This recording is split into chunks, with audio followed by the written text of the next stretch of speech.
Otep à tous, bien-aimés frères et sœurs.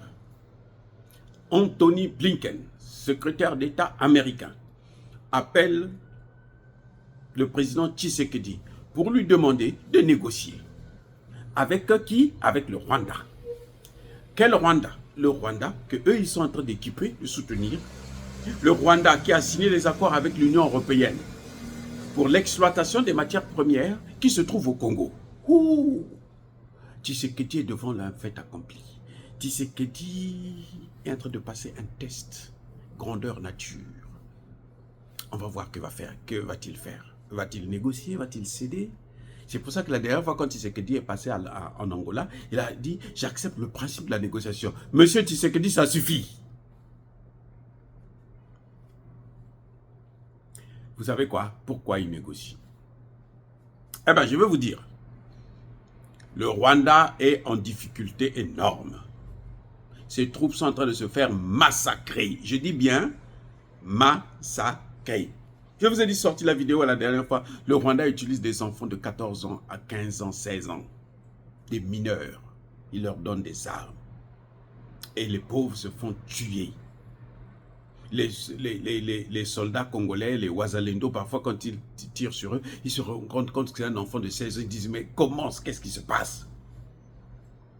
Mais comme il est armé, un enfant soldat, si tu ne fais pas attention, il va te tuer. Donc tu es obligé de riposter.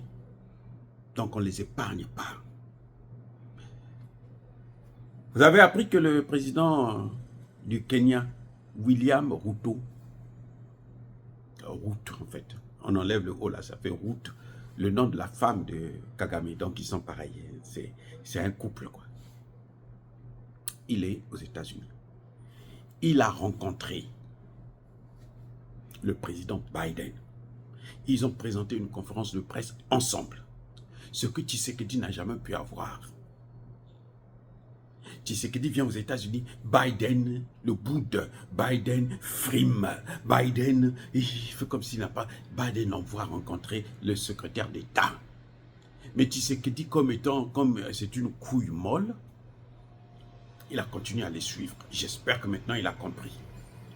Alors pourquoi Ruto vient aux États-Unis, au lieu de régler ses propres problèmes, il vient parler de la RDC.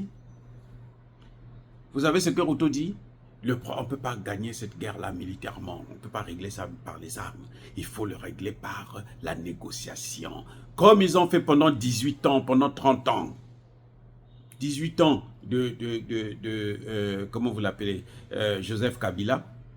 30 ans depuis le début de la crise. Et ça fait combien de morts? 18 millions de morts. Chaque fois, on va négocier. Et le Rwanda prend tous ces terroristes, on les inclut dans l'armée. Eh oui, on les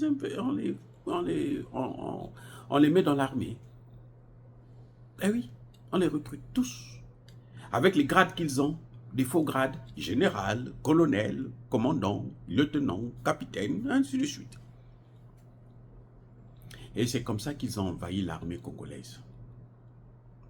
Tshisekedi est venu trouver une armée où 60%, ce sont des Rwandais ou des complices des Rwandais, c'est-à-dire des Congolais qui travaillent pour Kagame. 60%. Comment vous pouvez gagner une guerre comme ça? Bon, pendant 30 ans. C'est pour ça que Kagame est en train de danser.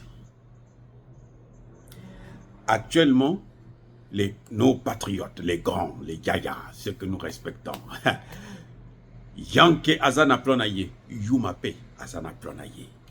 Yanke à Baraka Yuma. Non, plutôt Yuma à Baraka Yanke. Voilà ce qui se passe.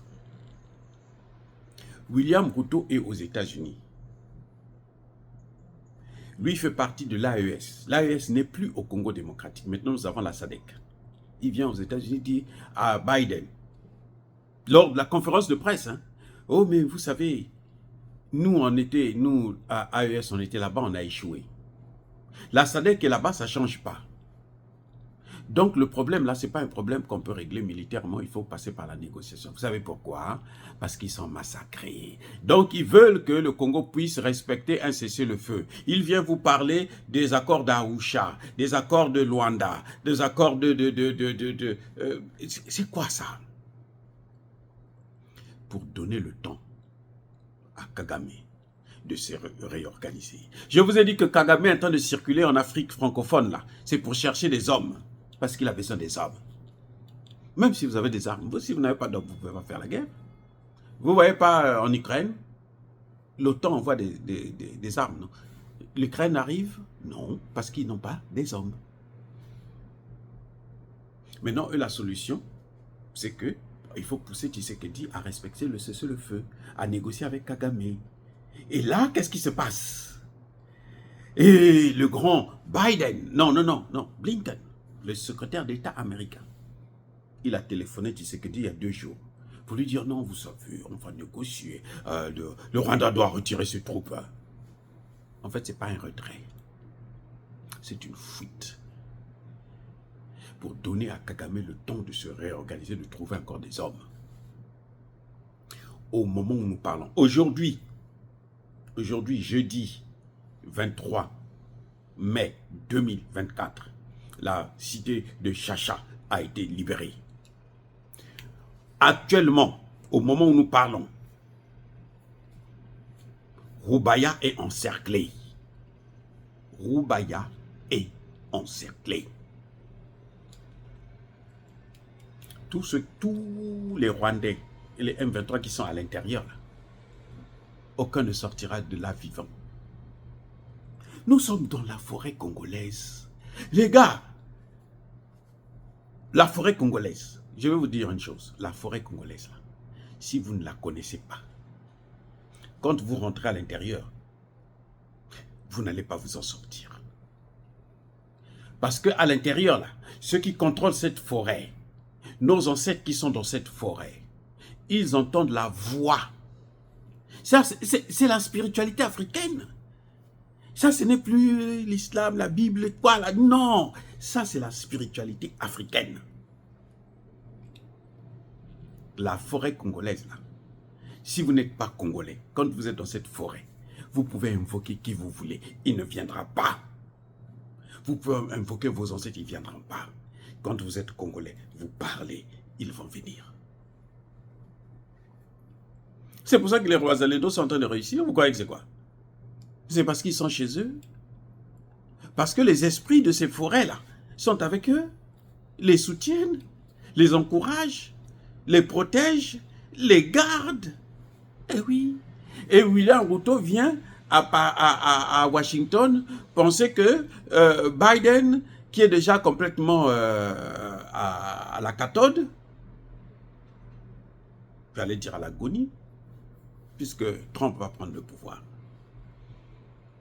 Il croit que lui peut changer la donne. Et ils ont peur que Trump n'arrive. Donc il faut tout faire pour régler cette affaire avant que Trump n'arrive.